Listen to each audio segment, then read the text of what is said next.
ओम शांति। 26 अगस्त 2021 बाबा के महावाक्य। मीठे बच्चे, तुम गारंटी करते हो कि हम अपने ही योग बल से इस भारत को स्वर्ग बनाएंगे।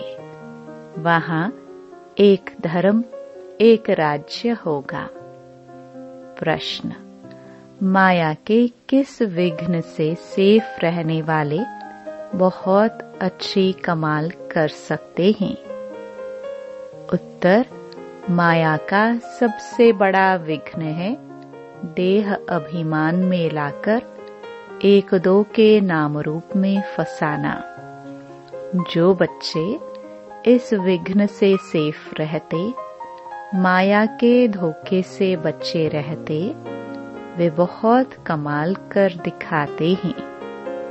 उनकी बुद्धि में सर्विस के नए नए ख्यालात चलते रहते हैं।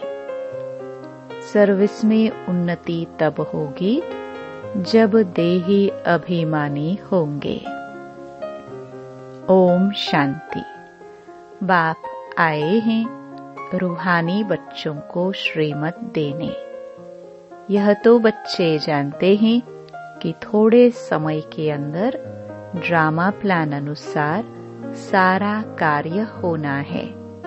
हम रावणपुरी को विष्णुपुरी बनाते हैं। अब बाप भी गुप्त तो पढ़ाई भी गुप्त है। सेंटर्स तो बहुत हैं। छोटे बड़े गांव में सेंटर्स हैं और बच्चे भी बहुत हैं और भी दिन प्रतिदिन बढ़ते जाएंगे। लिटरेचर में भी लिखते हैं कि हम इस भारत भूमि को स्वर्ग बनाकर छोड़ेंगे। तुमको यह भारत भूमि बहुत प्यारी है क्योंकि तुम जानते हो कि यह भारत ही स्वर्ग था। उनको 5000 वर्ष हुए। भारत बहुत शानदार था। तुम ब्रह्मा मुख वंशावली बच्चों को ही यह नॉलेज है। इस भारत को श्रीमत पर स्वर्ग बनाना पड़े। सबको रास्ता बताना है और कोई खिटखिट की यहाँ बात नहीं है। आपस में बैठ राय करनी चाहिए कि इन चित्रों द्वारा ऐसी क्या एडवर्टाइज करे जो अखबार में भी यह चित्र डाले। आपस में इस पर सेमिनार करना चाहिए। जैसे उस गवर्नमेंट के लोग आपस में मिलते हैं, राय करते हैं, तो भारत को हम कैसे सुधारें। यह जो इतने मतभेद हो गए हैं, उनको आपस में मिलकर ठीक करे और भारत में सुख शांति कैसे स्थापन हो। ऐसे तुम भी रूहानी पांडव गवर्नमेंट हो। यह बड़ी ईश्वरीय गवर्नमेंट है। पतित पावन बाप ही पतित बच्चों को पावन बनाकर पावन दुनिया का मालिक बनाते हैं। यह राज तुम बच्चे जानते हो।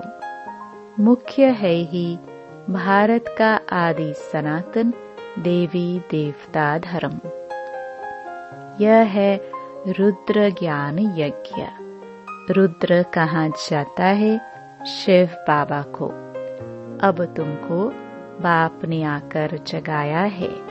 तुमको फिर औरों को जगाना है। ड्रामा प्लान अनुसार तुम जगाते रहते हो। अब तक जिसने जैसा जैसा पुरुषार्थ किया है, उतना ही कल्प पहले भी किया था। तुम्हारी रूहानी युद्ध है। कभी माया का जोर हो जाता है, कभी ईश्वर का।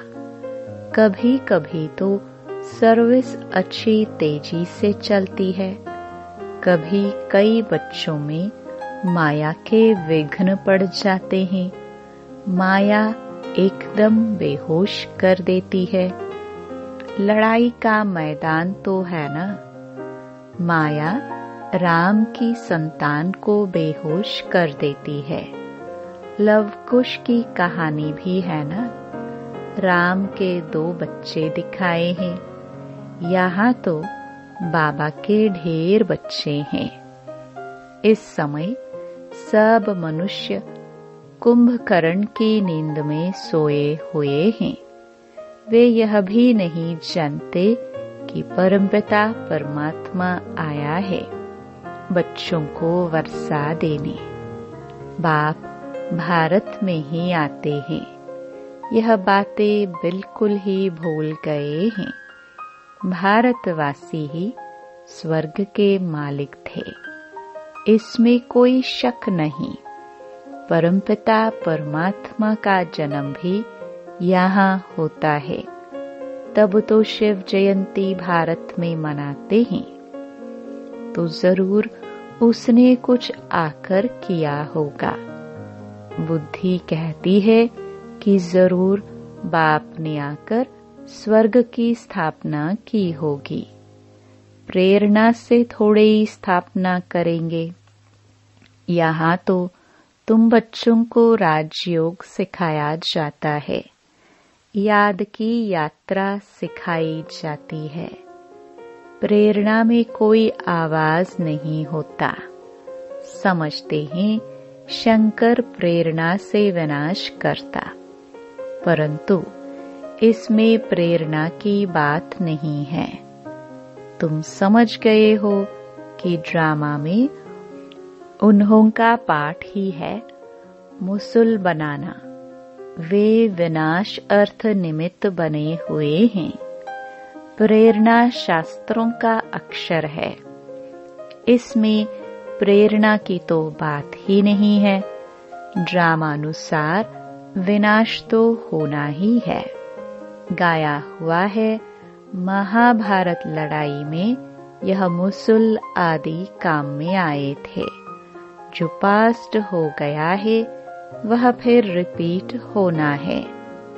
तुम गारंटी करते हो कि हम योग बल से स्वर्ग की स्थापना करेंगे।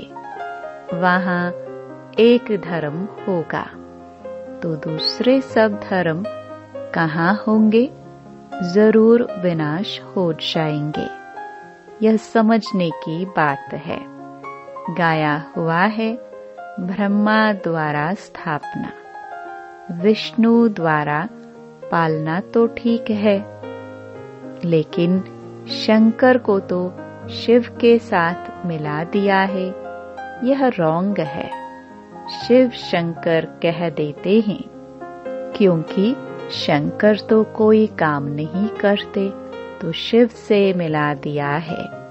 परंतु शिव बाबा कहते हैं, मुझे तो बहुत काम करना पड़ता है, सबको पावन बनाना पड़ता है। मैं इस ब्रह्मा तन में प्रवेश कर इस साकार द्वारा स्थापना का कार्य कराता हूँ। शंकर का तो कोई पाठ है नहीं। शिव की पूजा होती है। शिव ही कल्याणकारी झोली भरने वाला है। शिव परमात्माए नमः कहते हैं ना।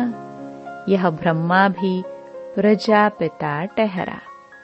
ब्रह्मा सो विष्णु, विष्णु सो ब्रह्मा। यह तो बड़ी गुह्य बातें हैं। यह सिर्फ तुम बच्चे ही जानते हो।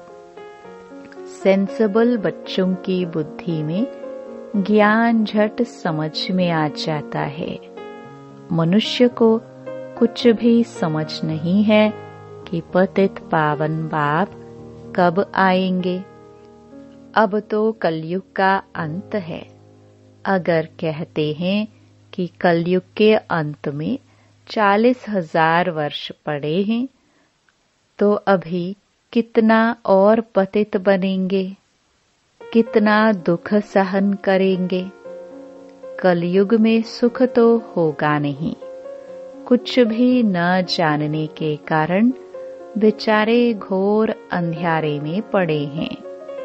तुम बच्चों को आपस में मिलकर राय करनी चाहिए कि कैसे सर्विस को बढ़ाए। बाप प्लान तो बताते रहते हैं, फिर बच्चों को आपस में मिलना है, चित्रों पर अच्छी रीति समझाना है। यह भी ड्रामानुसार चित्र बनते जा रहे हैं। बच्चे जानते हैं कि जो जो समय पास होता जाता है हूबहू ड्रामा चलता रहता है। बच्चों की अवस्थाएं तो कब ऊपर कब नीचे यह चलता रहेगा। बाबा भी साक्षी होकर देखता है। कभी कभी बच्चों पर ग्रहचारी बैठती है तो उनको मिटाने के लिए प्रयत्न कराते हैं।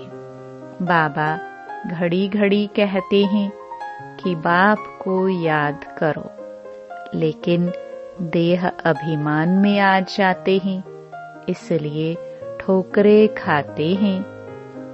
इसमें देही अभिमानी बनना पड़े, परंतु बच्चों में देह अभिमान बहुत है।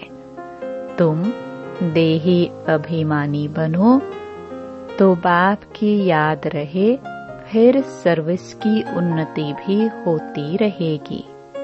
जिनको ऊंच पद पाना है वह सदैव सर्विस में लगे रहेंगे। तकदीर में अगर नहीं है तो तदबीर भी नहीं करेंगे। खुद कहते हैं कि बाबा हमको धारणा नहीं होती है, बुद्धि में नहीं बैठता।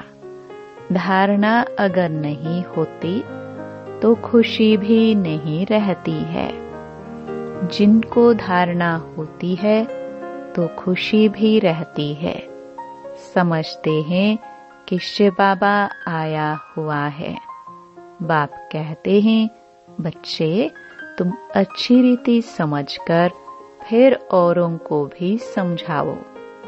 कोई तो सर्विस में लग जाते हैं, पुरुषार्थ करते रहते हैं। तुम बच्चे जानते हो कि जो जो सेकंड बीतता है वह ड्रामा में नोंद है, फिर ऐसे ही रिपीट होता है। बच्चों को ही समझाया जाता है कि बाहर भाषण करते समय तो अनेक प्रकार के मनुष्य आते हैं।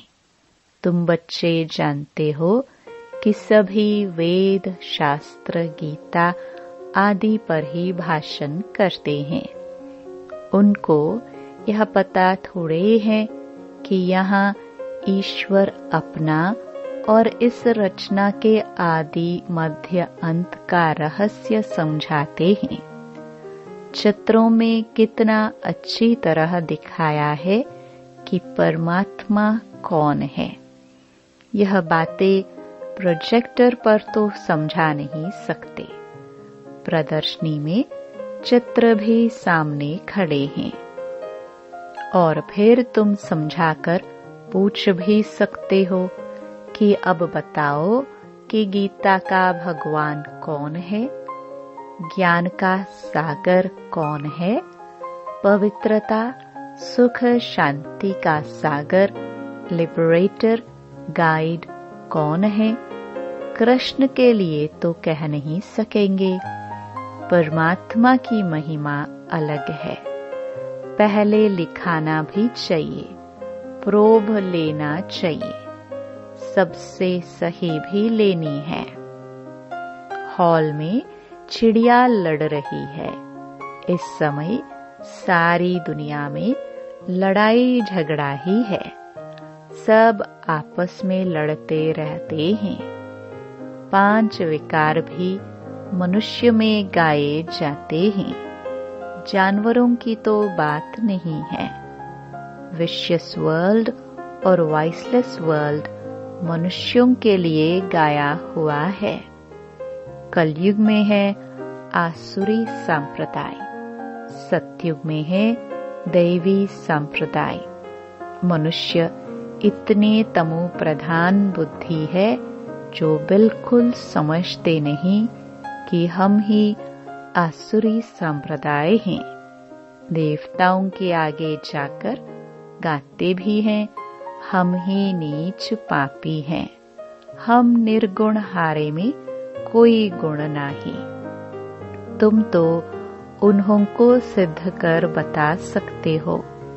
सीढ़ी के चित्र में बड़ा क्लियर है, दिखाया हुआ है कि कैसे चढ़ती कला है, फिर उतरती कला है। भारतवासियों के लिए मुख्य है सीढ़ी का चित्र।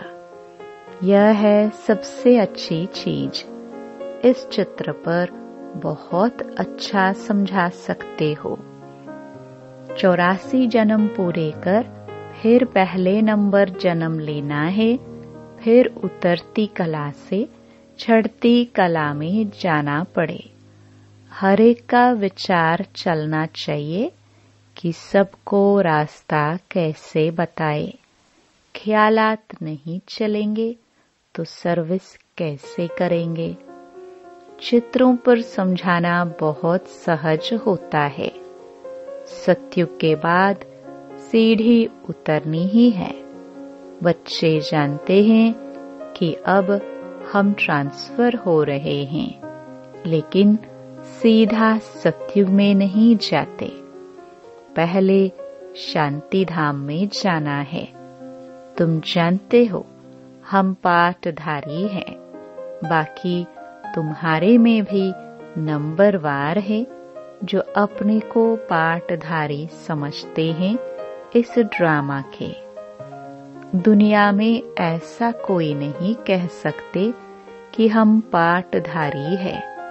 हम लिखते भी है कि हर एक मनुष्य मात्र इस बेहद ड्रामा के एक्टर्स होते हुए भी ड्रामा के मुख्य एक्टर्स, डायरेक्टर और ड्रामा के आदि मध्य अंत को नहीं जानते हैं, तो वह बेसमझ है। इस लिखने में कोई हर्जा नहीं है। एक कान से सुन दूसरे से निकाल नहीं देना चाहिए। सर्विस, सर्विस और सर्विस। बाबा जानते हैं कि बच्चों पर कभी ग्रहचारी भी बैठती है। जब ग्रहचारी बैठती तो कितना नुकसान हो जाता है, वह बाप जानते हैं। साहूकार गरीब बन पड़ते हैं।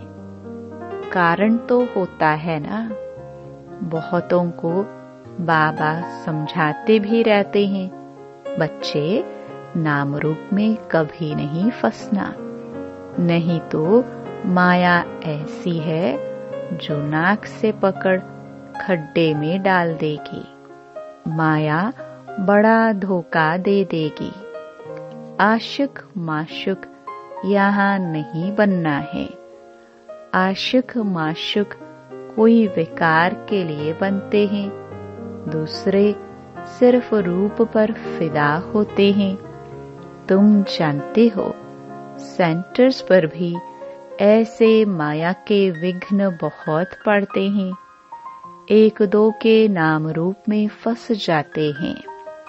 माया ऐसी प्रबल है जो माता माता के नाम रूप में, कन्या कन्या के नाम रूप में भी फंस पड़ती है।